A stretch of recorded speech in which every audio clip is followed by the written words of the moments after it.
चलो स्टार्ट करते हैं क्वेश्चन नंबर 24 हमारी सीरीज का। What is biogas?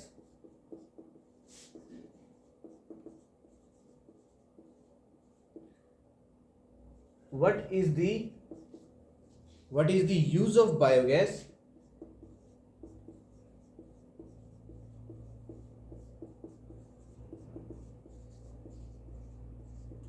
How is biogas produced in anaerobic sludge digester?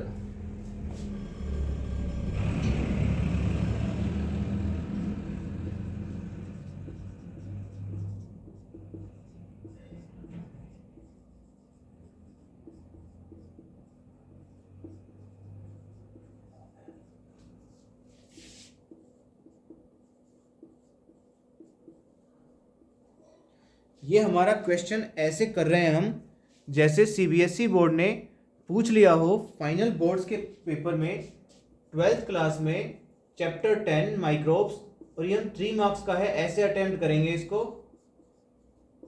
और 3 मार्क्स के इस क्वेश्चन में हमें एक एक लाइन में इसका आंसर देना है। क्यों? क्योंकि ये भी 1 मार्क का, ये भी 1 मार्क का और ये भी 1 मार्क का। बायोगैस से स्टार्ट करते हैं। बायोगैस, नाम में गैस आ रहा है, इसका मतलब ऑब्वियसली कुछ गैसियस स्टेट की बात हो रही है ना, तो बायोगैस के बारे में काफी जानते भी हैं हम लोग।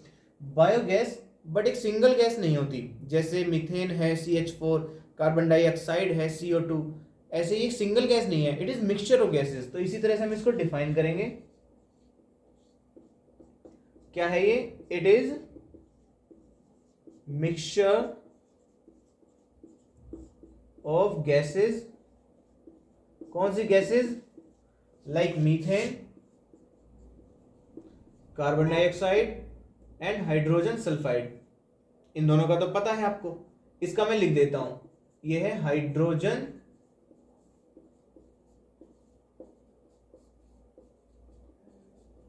Sulphide. Second, what is the use of biogas? Biogas का यूज क्या होगा? It is used as source of energy. It is used as source of energy.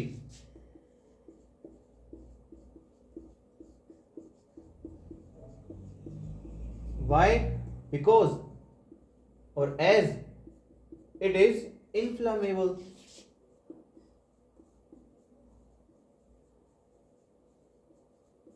Inflammable means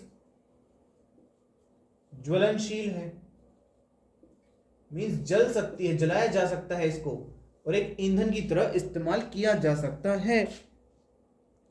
okay, the third point is how biogas is produced in anaerobic sludge digester.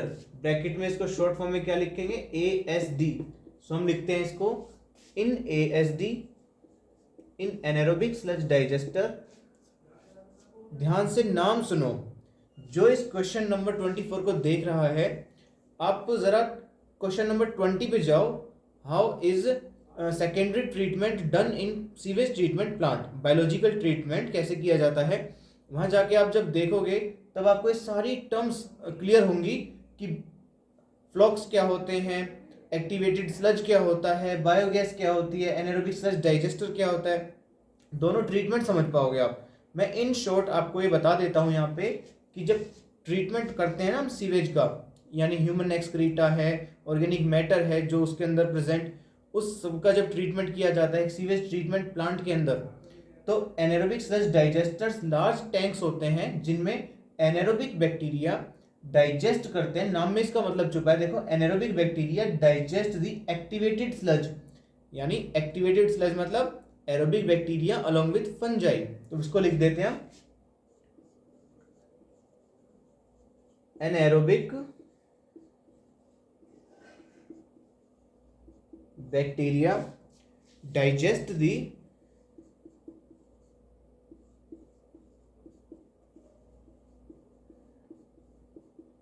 aerobic bacteria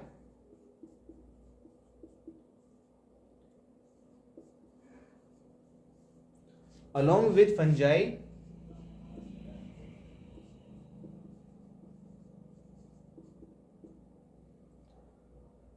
and release a mixture of gases and releases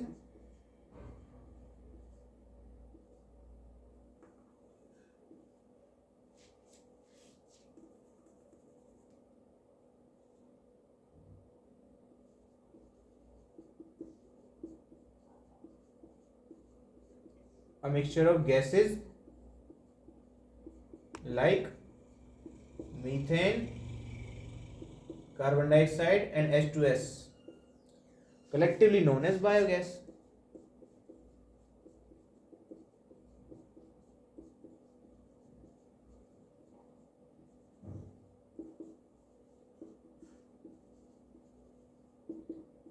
मैं इसको फिर एक diagram के माध्यम से समझाना चाहता हूं। ये 4 टैंक होते हैं बेसिकली तो 3 टैंक होते हैं, बट एक टैंक और इस्तेमाल में ले लेते हैं। ये लास्ट वाला होता है एनारोबिक स्लज डाइजेस्टर जिसकी बात हो रही है। ये वाला है यहाँ पे प्राइमरी ट्रीटमेंट, ये यहाँ पे हो रहे हैं सेकेंडरी ट्रीटमेंट।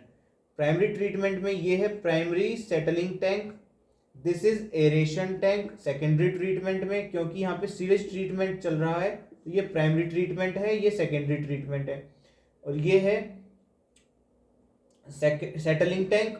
जब लार्ज स्मॉल पेबल्स हैं, पार्टिकल्स हैं, उनको रिमूव कर दिया, फिजिकल ट्रीटमेंट कर दिया, फिजिकली मशीन के द्वारा फिल्ट्रेशन और सेडिमेंटेशन से रिमूव कर दिया। अब ऑर्गेनिक मैटर कंज्यूम कराना है, तो ऑर्गेनिक मैटर यहाँ पे कंज्यूम होगा तो सबसे पहले ऑक्सीजन दी जाएगी इसमें, ताकि ऑर्गेनिक मैटर कंज्यूम हो सके, एरोबिक बैक्टीरिया ग्रो हो सके, क्योंकि एरोबिक बैक्टीरिया ऑक्सीजन की प्रेजेंस में ही ग्रो करेगा और जैसे ग्रो करेगा ऑर्गेनिक मैटर को कंज्यूम कर लेगा। बायोकेमिकल ऑक्सीजन डिमांड घट जाएगी, क्योंकि वो डिमांड कहाँ से आ रही है, एरोबिक बैक्टीरिया की वजह से ही तो आ रही है। जैसे जैसे ये ग्रो कर जाएगा ऑर्गेनिक मैटर कंज्यूम हो जाएगा, तो इसको ग्रो करने के लिए अब है ही नहीं आगे ऑर्गेनिक मैटर, तो इसकी डिमांड भी घट जाएगी और आगे ग्रो कर ही नहीं सकता। उसके बाद में इसको हम सेटलिंग टैंक में भेजते हैं, ताकि जहाँ पे ये सेडिमेंट हो सके, ये सेटल डाउन हो सके। जहाँ पे ये सेटल डाउन ऐसे होता है तो जो इसका सेडिमेंट बनता है उसको बोलते हैं एक्टिवेटेड स्लज, उसको बोलेंगे एक्टिवेटेड स्लज। और सुपरनेटेंट जो होता है उसको एनारोबिक स्लज डाइजेस्टर में भेज देते हैं। उसको सुपरनेटेंट को नहीं, सॉरी, इस एक्टिवेटेड स्लज को भेज देते हैं।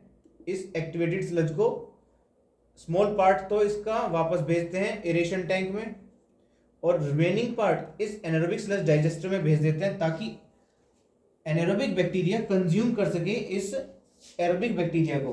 तो ये वही एनारोबिक स्लज डाइजेस्टर की बात हो रही है। और जब वह ऐसा करता है तो मिक्सचर ऑफ गैसेस प्रोड्यूस होती हैं। I hope this is very much clear to you now.